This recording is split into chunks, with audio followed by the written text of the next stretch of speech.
Welcome to day 14 of the Nymphing in November challenge. Because outdoors there's some cold November rain, we're in here on the vise.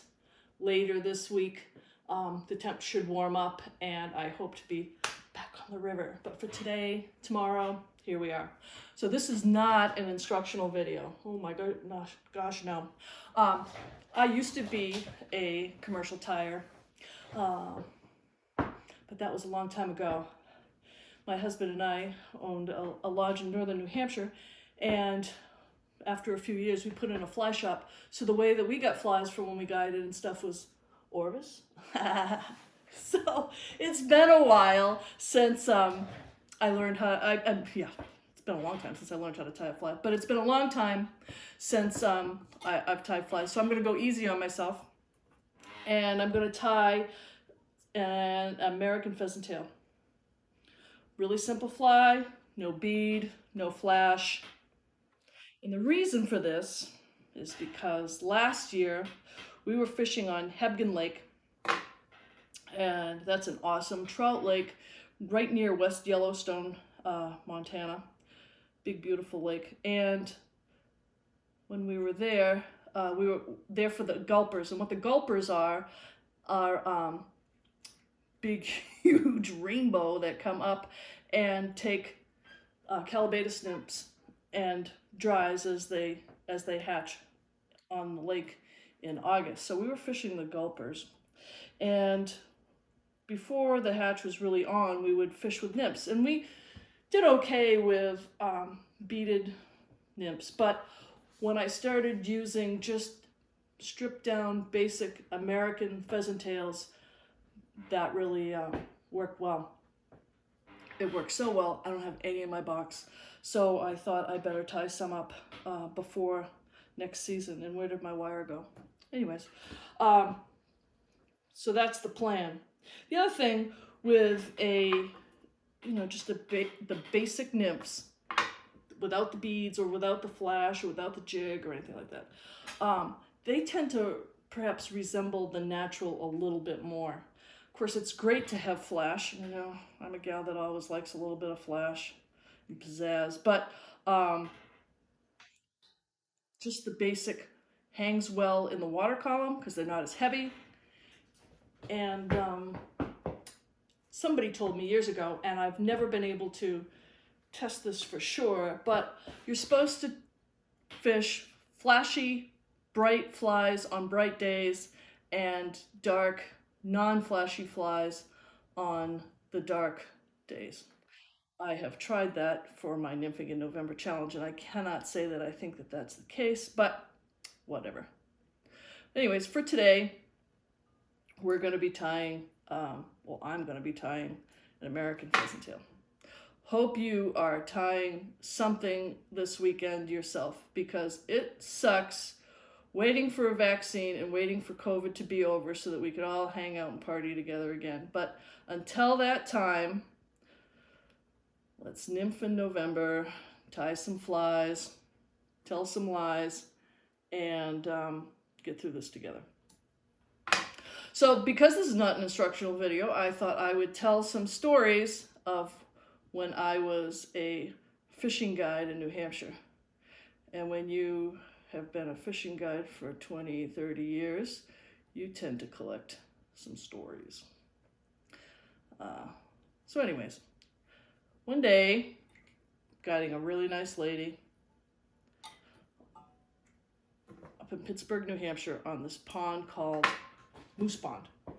Moose Pond is just like 10 acres, cute little pond, full of brook trout, got a lot of springs, pretty reliable place, except in the summer. We always fish Moose Pond. It would be one of the first places we'd fish in the spring, and then in the fall too. But we didn't fish it so much in the summertime because it got so warm. Well, this woman wanted to fish a pond. It's July, it's hot, and she didn't want to start till 10 in the morning. So I pretty much knew the day was going to be a bust. But what do you do? So pick her up. Nice gal. Husband was real nice. He just wanted to follow along and take pictures, which was great. So anyways, we're about an hour into it. You know, we've gotten past the let's have coffee and let's have a turnover or something. And so it's getting into the, it's kind of boring because we keep casting and no fish or anything like that. When out from underneath her seat, heading for my seat, comes a snake. Nothing serious, just a garter snake. Well, let me tell you, she freaked out. She was kind of a refined lady, so this is kind of a tough thing to be in a boat in northern New Hampshire with a snake. Not for me, of course, but anyway, so she is freaking out. I'm trying to get her to calm down. It just took a second. All of a sudden, he's underneath my seat. I didn't have a chance to reach and grab him. Oh, well, maybe he'll stay there. Lord knows how long. I mean, he had been fishing with us for at least an hour and a half. So as luck would have it, the snake didn't like it underneath my seat, and he came charging out and went right back underneath her seat. Well, now she is like really upset. She is flailing. The rod is going, and as the rod is doing that, she hooks the one and only fish of the day. So now I've got a handful. I'm trying to rescue this poor heat stroke brookie. Get her to calm the hell down. I had to tell her, I'm like, you can keep doing this. It's going to be you, me, and the snake in the water. I got her to calm down. So then she says, oh, is there any way that snake can come up and get me?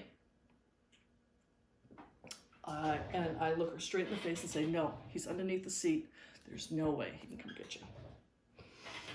I didn't tell her about the 2 holes in the back of where she was sitting. It's a 10-foot John boat, so you've got a deck here, and then 2 holes each where you take, 2 posts with canvas and behind it, so if you wanted to have a seat back while you were sitting in the boat. I didn't have those in, so there were 2 holes just behind her.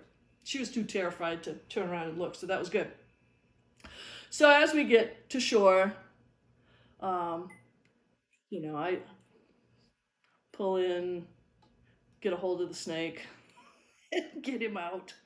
But as I'm doing that, she looks and sees the holes that are in the boat.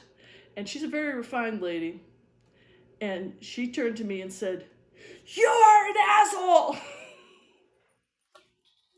And, you didn't tell me about the holes that snake could have gotten me.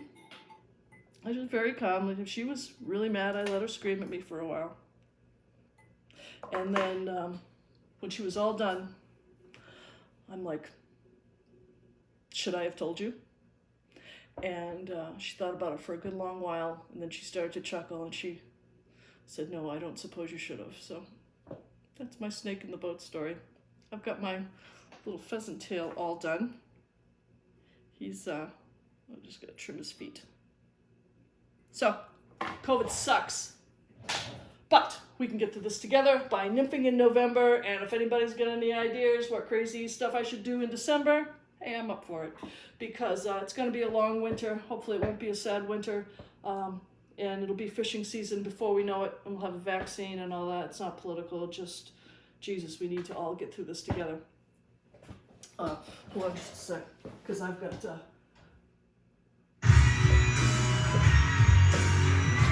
for a beer, because it's cold November rain out there.